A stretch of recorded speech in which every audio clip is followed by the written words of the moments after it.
Oi, o meu nome é Maís e no vídeo de hoje eu vim apresentar para vocês as melhores leituras que eu fiz em 2022.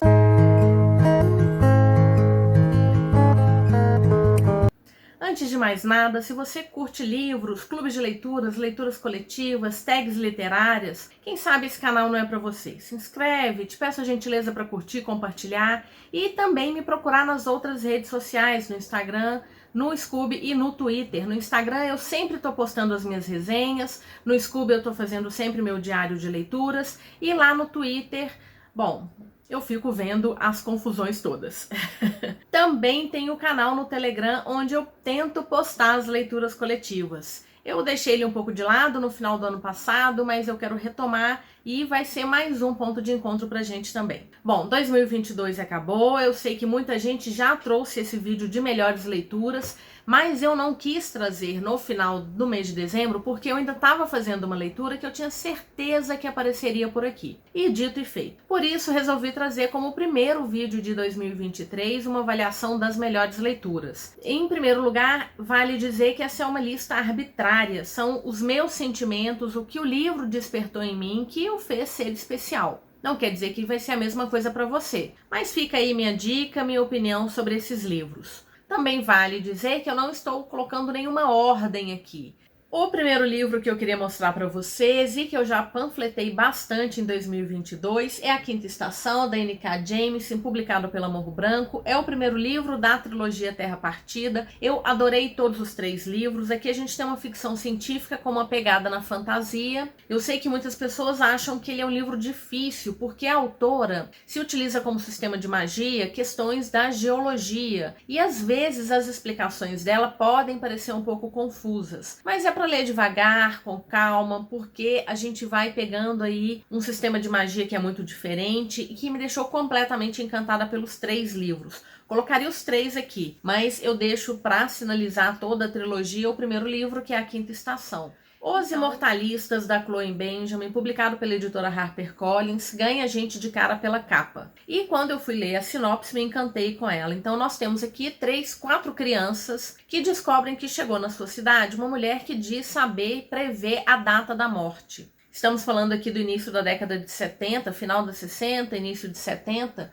Os 4 vão atrás dessa mulher, dessa vidente. Ao final, eles não conversam sobre as suas datas e vão viver suas vidas. O que a história traz é o impacto que saber a data da morte vai trazer para cada um desses adultos e como que isso tem impacto, ou como parece ter impacto, nas decisões que eles tomam ao longo da vida. Pouca gente fala dele hoje em dia, é um livro mais antigo, mas se você está procurando aí um livro diferente, que seja fluido, porque ele não é um livro muito grande, eu sugiro fortemente, porque realmente esse livro ficou comigo.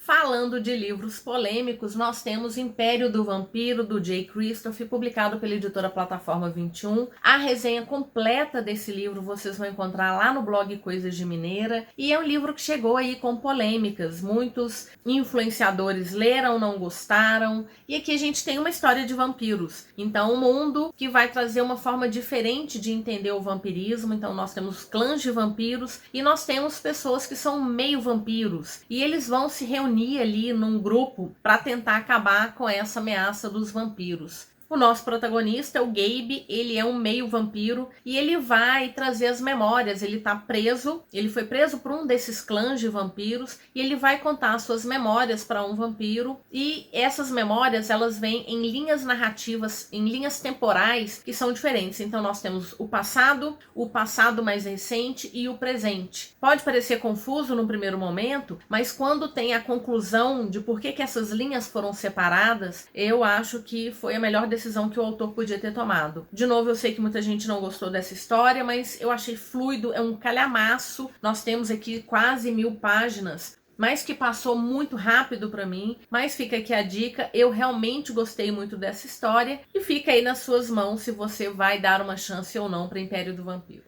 Uma Conjuração de Luz, da V.E. Schwab, publicado pela editora Record, é o terceiro livro e a finalização da trilogia, que começou com um tom mais escuro de magia. Eu li os 2 primeiros livros há algum tempo, acabei postergando a leitura desse terceiro livro, mas que delícia essa história. Eu sou fã também da autora, uma fantasia em que há sobreposição de mundos, e nós temos um protagonista que ele consegue cruzar por esses mundos, ele consegue atravessar portais para passar por essas dimensões. E ele leva recados, mensagens e eventualmente alguns objetos, até que ele encontra com uma ladra e ele acaba fazendo uma coisa que até então nunca tinha feito, que era atravessar esses portais com uma outra pessoa. É uma história que termina de uma certa forma com alguns encerramentos que são dolorosos, mas que são pertinentes para a história. Fúria Vermelha, do Percy Brown, publicado pela editora Alt, é um livro que eu panfletei bastante também no ano passado. Eu entrei nessa trilogia, que na verdade é uma série, mas aqui no Brasil a gente tem só os 3 primeiros livros publicados. Entrei com altas expectativas, é uma distopia. Nós vamos encontrar o nosso protagonista, que é o Daryl. Ele é um minerador de Marte, eles estão ali minerando um gás que eles acreditam ser importantíssimos para permitir a terratransformação de Marte, ou seja, para permitir que o ser humano consiga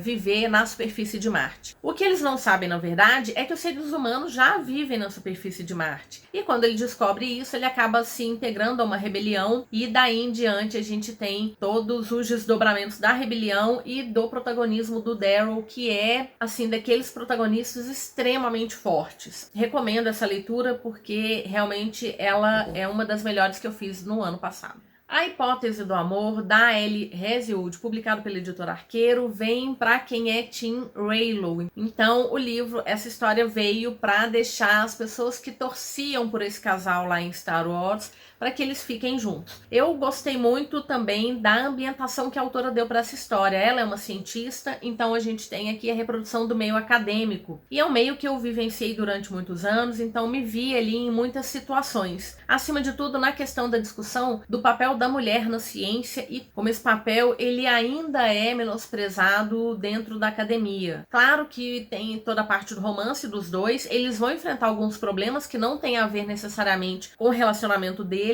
mas que são importantes para essa discussão. Adorei a história, favoritei e já estou com o segundo livro da autora, que é A Razão do Amor, para ler agora no mês de janeiro, e a Arqueiro já adiantou que tem mais da autora vindo por aí. Outro livro da Arqueiro que eu me encantei no ano passado é Uma Questão de Química, da Bonnie Garmus. Esse aqui também vocês vão encontrar a resenha completa lá no blog Coisas de Mineira. E mais uma vez falando do papel da mulher dentro da ciência. Nós temos uma química lá na década de 60 que está tentando fazer o seu mestrado, doutorado, me lembro agora. E ela ainda por cima é uma mulher muito linda. Então seus pares ali dentro do laboratório sempre tem aquele que vai dizer que ela chegou até onde chegou usando muito mais dos seus atributos físicos do que dos seus atributos intelectuais. E ela tem uma dificuldade muito grande porque para lidar com tudo isso, apesar de ter ciência do seu potencial. Até que ela vai parar num programa de culinária. E nesse programa de culinária, ela acaba revolucionando, porque ela vai mostrar para as mulheres que elas são tão inteligentes quanto os homens e que elas podem fazer o que elas quiserem das suas vidas. E é uma delícia a forma como ela encara esse programa de culinária e como que as mulheres recebem, porque ela é uma cientista na cozinha e ela vai usar da cozinha sob esse olhar, sob essa ótica da ciência, mesmo para preparar os seus pratos, ela o tempo inteiro está usando da ciência. E aqui a gente tem um cachorro que é um dos meus favoritos. O 6,5 é um cachorro assim fenomenal. Eu gostei demais da presença dele em toda a história. Ele tem um papel crucial em determinado ponto da história que deixa a gente bastante triste. Ele tem um papel ali importantíssimo também no caminho da Elizabeth Zott. Eu gosto muito desse livro, recomendo fortissimamente e tem adaptação dele chegando por aí. A Guerra da Papoula, da R.F. Kuang, publicado pela editora Intrínseca, é o primeiro livro de uma trilogia que já chegou cheia de hype. Todo mundo só elogiando, falando o tanto que essa história é incrível. É uma fantasia que usa como pano de fundo a China militar. E o próprio livro traz a indicação de que ele tem muitos gatilhos, mas eu fiz a leitura dele procurando os gatilhos. De repente, quando eu chego em 2 capítulos mais pro final, e 1 ou 2 capítulos, e todos os gatilhos estão ali. E muito tempo depois de ler esse livro, eu descobri que esses gatilhos e essas cenas, elas também são inspiradas no que é chamado de Massacre de Nanquim, que conseguiu ser muito mais perturbador do que todas as cenas que foram extremamente gráficas e nauseantes descritas aqui no livro. Mas é importante, a gente precisa revisitar momentos que a princípio a gente quer esquecer na nossa história, porque eles não podem acontecer de novo. Eu adorei essa personagem, ela é uma anti-heroína, então eu vi muita gente falando que não gostou do livro porque não gostou da protagonista. É porque ela é uma anti-heroína, ela não tá ali para deixar a gente torcendo por ela. Ela tem muitos percalços no seu caminho, e o segundo livro já está em pré-venda, se não me engano ele tá custando entre R$ 89 e R$ 90. Não tá fácil a vida de leitor, e a editora já anunciou que vai trazer um outro livro da autora que também causou comoção no ano passado, que é Babel. Quero ler todos os livros dessa autora porque fiquei fã, uma escrita fluida, uma escrita direta, cheia de ação, e que me deixou um livro que foi favoritado também. Eu gosto muito de fantasia, gosto muito de livro jovem adulto, alguns desses livros talvez considerados aí meio farofa, mas eu leio também alguns clássicos, e eu não poderia deixar de em algum momento encarar Grande Sertão Veredas, do João Guimarães Rosa, publicado pela editora Companhia das Letras. Eu sei que esse é um livro que é difícil, todo mundo fala que é difícil, mas eu já tinha lido um conto do autor e entendi mais ou menos que, primeiro, ele usa de uma escrita muito poética, muito lírica.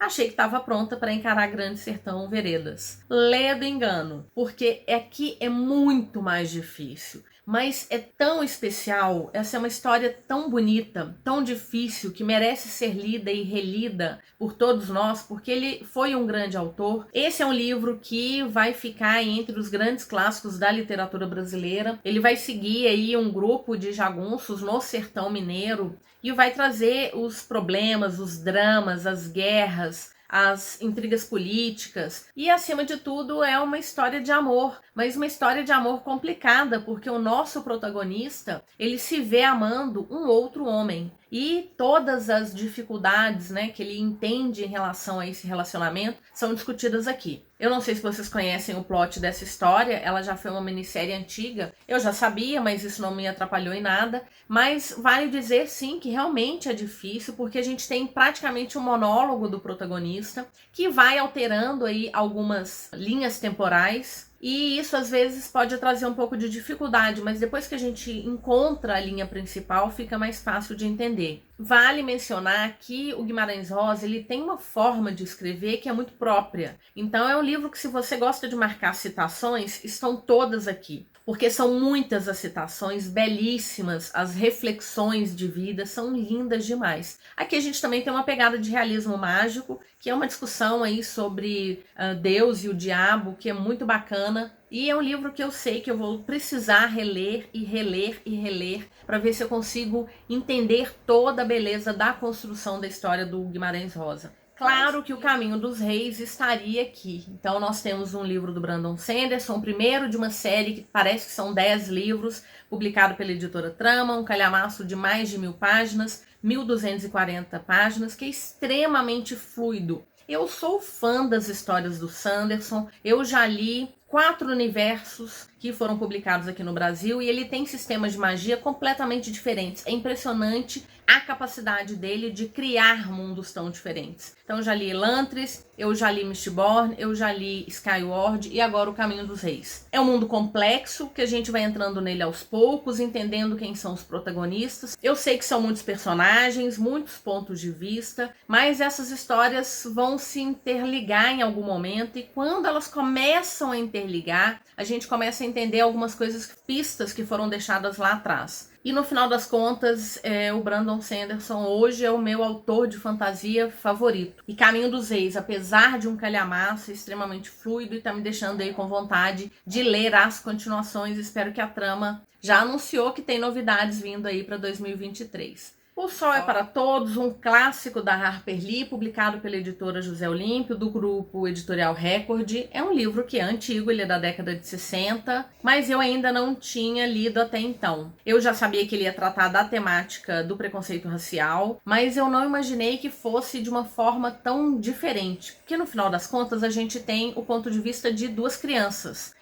Essas duas crianças são filhos de um advogado, um defensor público. Eles perderam a mãe, são criados por uma empregada preta e o pai dá total liberdade para essa empregada educar esses meninos, porque ele não pode estar o tempo inteiro com eles. Mas o pai também conversa muito com os dois, então os dois amadurecem muito rápido. Mas é um amadurecimento normal, porque eles não deixam de ser crianças, de fazer as suas travessuras. Então, a primeira parte do livro, a gente vai acompanhar esse crescimento, essa apresentação dessas duas crianças que são completamente travessas, que estão ali numa comunidade nos Estados Unidos, com suas respostas rápidas, com sua discussão na escola, com a discussão com os colegas. É muito gostoso acompanhar os dois. Até que um crime é cometido, um homem preto é acusado de ter assediado sexualmente uma mulher branca e o pai deles, que é defensor público, vai ser designado para esse caso. E aí a gente tem as repercussões todas do julgamento. E aí a segunda parte é dolorosa, mas ainda assim sob o olhar dessas duas crianças. É um livro maravilhoso. Se você ainda não leu, precisa ler, porque ele é gostoso de ler.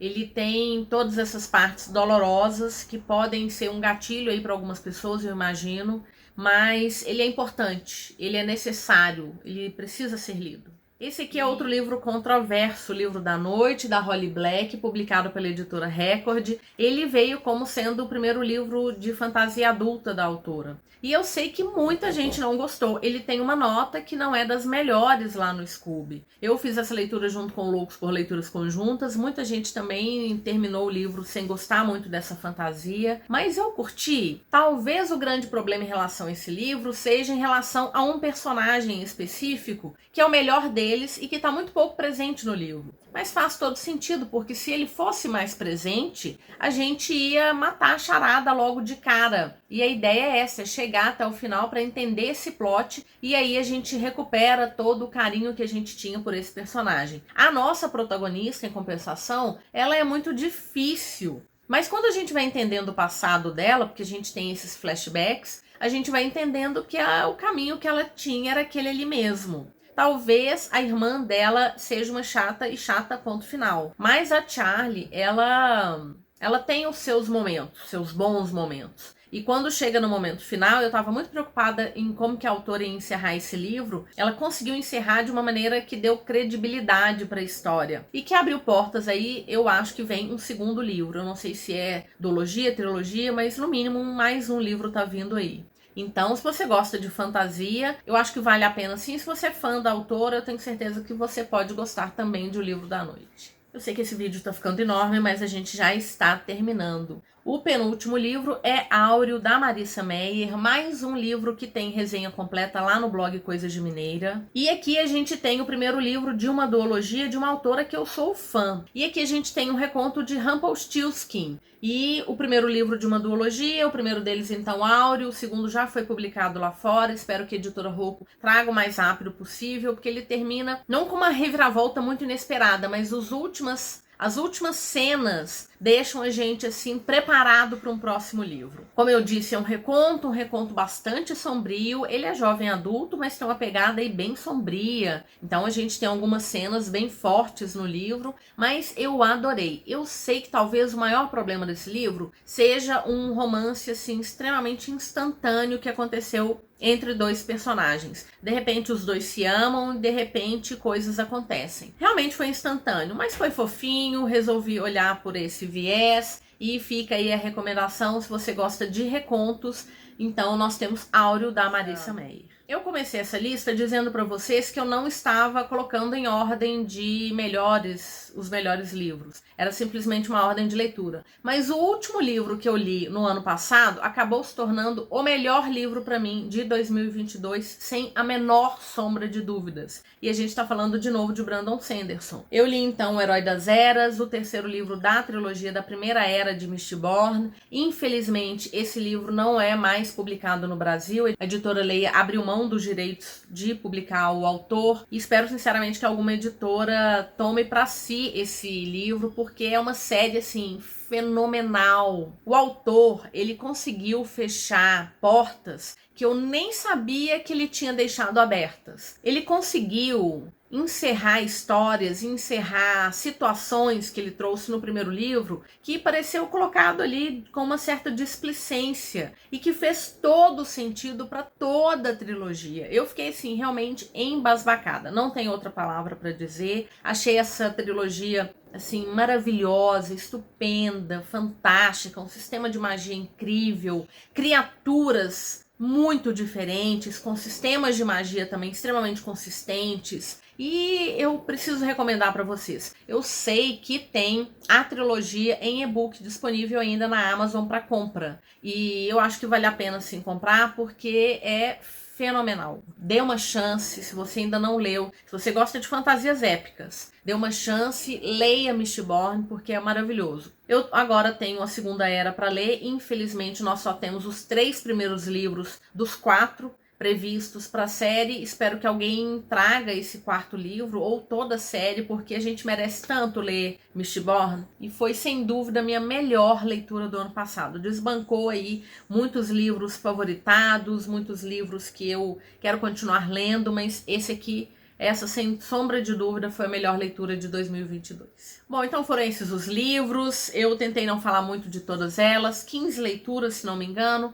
mas que foram muito especiais e que eu gostaria muito de indicar e gostaria muito que vocês dessem uma chance em algum momento. E me diz, você já leu algum desses livros? Quais foram as melhores leituras que você fez em 2022? Vamos conversar um pouquinho, vamos trocar algumas figurinhas. Quem sabe eu não pegue aí algumas ideias para ler em 2023. Primeiro vídeo do ano, espero que 2023 seja um ano de leituras assim fabulosas, que seja um ano de recomeços, um ano que a gente retome o nosso desenvolvimento, o nosso crescimento, tanto pessoal quanto para o nosso país. E espero contar com a sua companhia também em 2023. Espero sinceramente conseguir trazer mais vídeos. Eu ainda tô me organizando para ver quais serão os vídeos. Com certeza um dos próximos vão ser 13 livros para ler em 2023. Ele pode ser o próximo vídeo a sair no canal. Fiquem de olho, ativem o sininho de notificação e lembrando sempre que todos os links de compra da Amazon estarão aqui na caixa de descrição. Te agradeço muito se você puder utilizar o meu link para comprar qualquer coisa por lá.